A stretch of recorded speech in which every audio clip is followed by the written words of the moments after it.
Good afternoon. I'm Marc Acton from Mix 1065. Thanks for joining me here today as I'm going to be chatting with Second Harvest of Silicon Valley. They are one of the largest food banks in the entire country, serving all of Santa Clara and San Mateo counties. And since the pandemic hit, they've been serving over 500,000 people a month.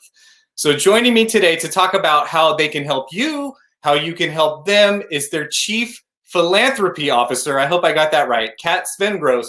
Welcome, Kat. How are you? Hey, Mark. It's great to be here. Hey, you got my title right. That's not the hard thing. The hard thing is my last name. So great work. Cvengros is easy. Now, for me, that word philanthropy, and for some reason, entrepreneurial. Oh, I hate that one. That one's horrible. So I can't say, but you do. I should say that you are very philanthropic and entrepreneurial. So can we talk about you for just a second? Like, I'm always fascinated by people like you who have dedicated their lives to helping other people. How did you decide to do what you do, and what is it that you do? Well, I think it started. I remember being in high school, and one of my high school history teachers brought in a guest speaker who served in the Peace Corps. And I was like, I want to do that. I want to save the world. Yeah. And then, so after college, I actually joined the Peace Corps and served in Armenia. And it turns out you don't save the world. No one person is that important. What it taught me was, like, you are a piece of something that if you can figure out what a community really needs, you can help make that happen. Right. And that ultimately does save the world, but it's not like so egotistical as I thought as a high schooler. But, we were all in high school. But so that's what kind of kicked it off. And I've been I've been in works of service ever since. I've worked on behalf of homeless families, homeless adults, and homeless veterans, as well as former foster youth and youth experiencing homelessness. So now I get to be here in Silicon Valley, serving those who need some healthy access to healthy, nutritious groceries to get through their days. And we're really addressing that at Second Harvest of Silicon Valley. Well, thank you, Kat, for everything that you do. You are an amazing human being. Let's talk about Second Harvest, though. What have the past year, 13 months been like? I imagine it's just been a roller coaster ride for you guys, right? Yeah. And I think kind of like a roller coaster ride at the very beginning. We were all like, oh my gosh. And then there was some screaming, but we got through that because our community was there screaming with us. I have so many thoughts about this last year, but I think primarily the thing that I keep going back to is we had this Herculean task ahead of us. When shelter in place hit, we all of a sudden lost most of our workforce. 40% of our workforce is volunteers. They couldn't come and help us anymore.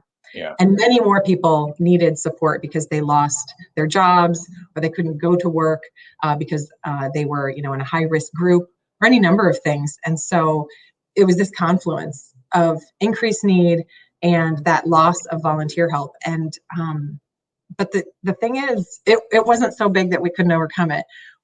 Our community really rallied behind us. They threw fundraisers early on so we could, buy more food, so that we could figure out how to space people out, lease another warehouse. The number of people we served doubled. We were serving 250,000 people per month pre-pandemic, and it went to 500,000. It's just in just a matter of weeks. And that's just in two counties, right? Santa Clara and San Mateo. Yeah, so we serve Santa Clara and San Mateo counties, and it was crazy. But the thing is, it was a combination of this incredibly passionate and creative staff. We have amazing volunteers. The California National Guard stepped up, the California Conservation Corps, our city and county partners. Everybody said, we got you. And we were all talking to the people who found themselves needing food, sometimes for the very first time in their lives, needing help. Yeah. So pulling together and making that happen, it was crazy. And it's in the numbers. We added 17 trucks to our fleet. We only had 20 before. We're distributing twice as much food per month, about 11 million pounds. It's kind of unreal. Let's talk about the people that get this food, because I think like you said, some of these people, it might be the first time that they're actually reaching out for help. How does one go about that? And do you find that they might be intimidated by just getting the ball rolling on this? Is it a hard first step for them to take? Oh yeah. Well, I mean, like think about what you would do if, Right. okay, all of a sudden Mix 106 is like, you're done. We don't like you anymore. You don't get to do the vodka tastings, none of that. You're out. And then, okay, so then you may be like, okay, you have some savings. A lot of people don't. Yeah. 57% of the people we serve have less than $100 in savings, which is not even savings. But you go through your savings, maybe you reach out to your family or friends but you're gonna, like, I don't know, for me, I think about what I would do. I would go through every possible route and exhaust all of that. Sure. That's a lot of stress for a long time. Yeah. And we're not even getting to the place yet where people think, oh, maybe an agency like Second Harvest could help me. You go through all of that, and then you finally feel like you have nothing else left that can help you. And you're looking at your kids and you're thinking, there's no way I'm going to let you go to bed hungry. Yeah. What else can I do? You hustle, you do a side gig, you do whatever you can, but then there's a point where you realize I can get help from the food bank, and that help is for me. But by the time people get to asking for that help, they're often scared, they're exhausted, they're frustrated because they've been going through months of hardship. And so it's really important to think, like, it's not the first thing people think of, because in America, we value this, like, you can do it all alone. Yeah, pull yourself up by your bootstraps. Come on. Yeah. Yeah. And it's just not okay. I'm just so over that. We're a community. Let's be a community. Right. So you asked about the folks that are coming to get help. They some of them have come to us for the first time this year, and they're amazed because they thought, oh, food bank, that's really probably only for people who really, really, really need it. But then they found themselves really, really, really needing it. A lot of people thought, oh, what am I going to get? Like, is it going to be bad? Like the food, Right. But turns out half of it's fresh produce. It's all really good quality food. And so, we had a ton of new people. At one point, half of the people that were coming to us that were new were coming to us for the very first time. And then other folks that are coming to us are students, seniors. We have a lot of homebound seniors that, reach out to get support from us. Lots of families. The majority of the people that we serve are working. They're working families. Right. And you just think about what it takes to make a living, to make a savings account in Silicon Valley, and that all starts to make some sense. Right. So what would the first step be if I'm trying to get help from you guys? What would I have to do? shfb.org. Go to our website, shfb.org. That's a great place to start, because there you can kind of see what you're getting into, but also you can decide, do I want to call them? We have a hotline folks can call, and there's real people who answer the phone. And then multiple languages, right? Yeah. We speak so many languages, Right. and because we really want to make sure people can understand what's going to happen. Yeah. So be sure to call that number. You can also text, and all this information is on our website, shfb.org. You can text to get information about food, and do it that way if that feels more comfortable. And a lot of times people find out about our food distributions through people who've also gone to them. And so if you hear about it by word of mouth, visit with your pal who told you, and check it out so you can see for yourself. But absolutely, the best place to start is our website, shfb.org. Right. And I think, like, the vibe around, at least around the Bay Area, I would think, is that we're kind of on the other side of the mountain of the pandemic right now. And I think there's still going to be this giant struggle for people. There's probably payments that people have put off for months now. Their rent, their mortgage, that's probably going to all start coming due. Like, if you haven't got that fixed because you've just been putting it off because you haven't been driving that much, I think there's like this crazy expense that's just about to hit a bunch of people. Do you think you guys are going to find a spike in the next few months or so where you're going to be feeding even more people? I don't know, but I do. I commend your perspective on this, because I think a lot of folks are thinking, oh, vaccines are out, today everybody over 16 can get one in the country, which is great. But, and things are opening up, folks are going back to work, but you're right. The folks we're serving, if maybe they're just now coming to us, just now, it's been a year. Right. But again, they've exhausted everything else by the time they get to us. So it's not like they're just going to bounce back. Think about how long it takes to save 3 months of income so you have a buffer. And these are folks that often don't make enough money to do that to begin with. They were already on the brink.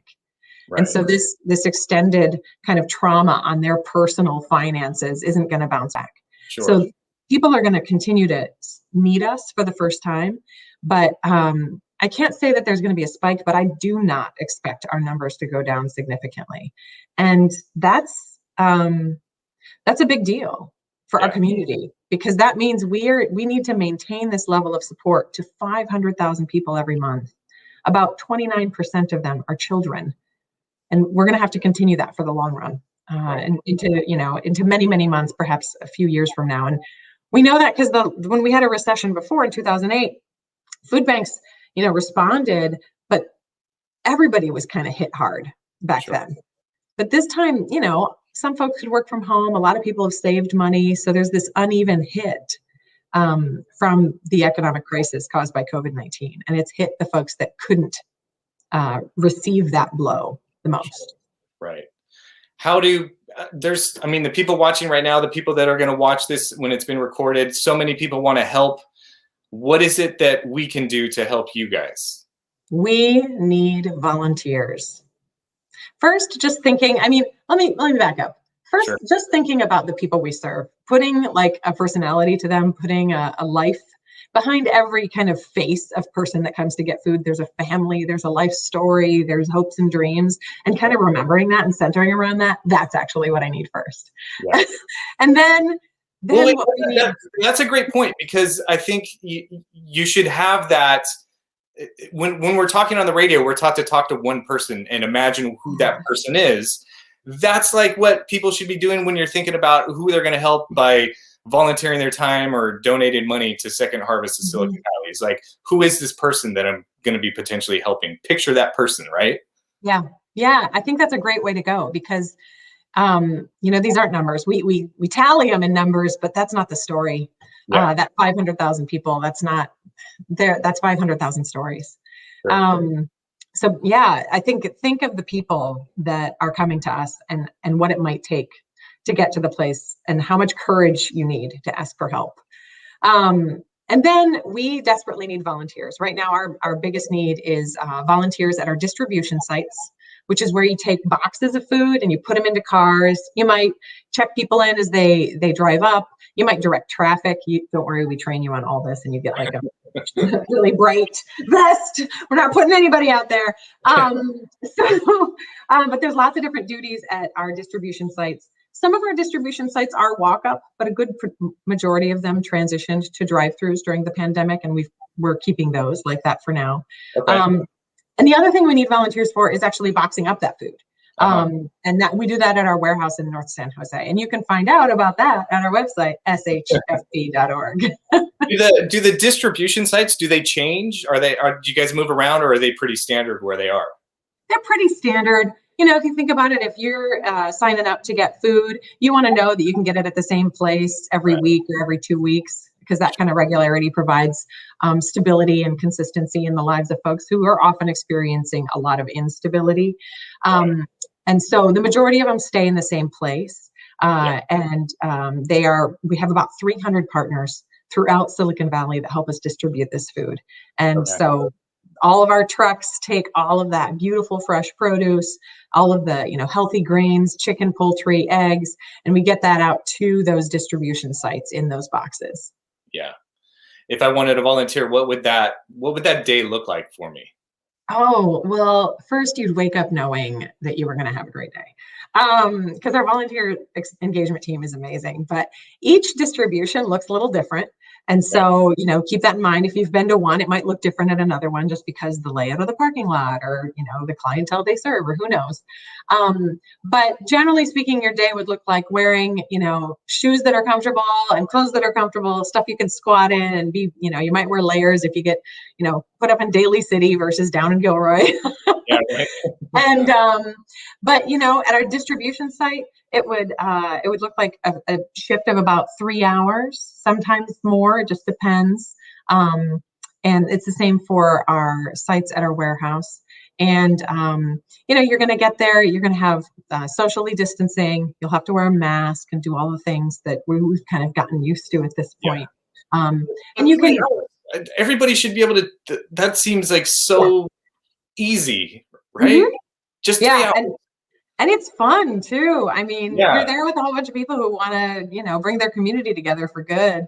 And some of the volunteers have been doing it for years. Sure. And some of them are brand new. So, you know, you don't have to worry about, oh, what if I don't know what to do? Trust me, they will tell you exactly what to do.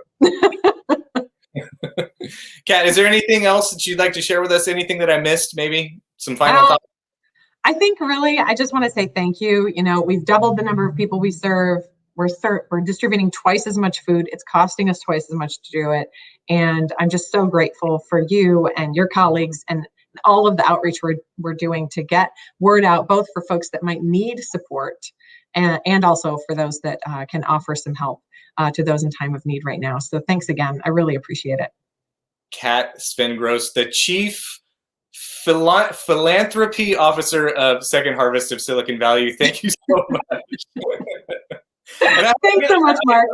I hope I get to meet you in person one day. I really would love to volunteer some time and help you guys out. I would love to help you make a cocktail. I think this sounds like a great time. I tell you what, I will make a cocktail after a shift if you wear your turkey outfit that we discussed earlier before this even started, okay? I almost wore it for the interview. I was so close, so close. But I want people to take me seriously. I don't know. Well, it just goes to show you, helping people should be fun because you're doing a great thing. And thank you, Kat, and thank you for everything you guys do. Thanks so much. It's a pleasure to be here. Ciao.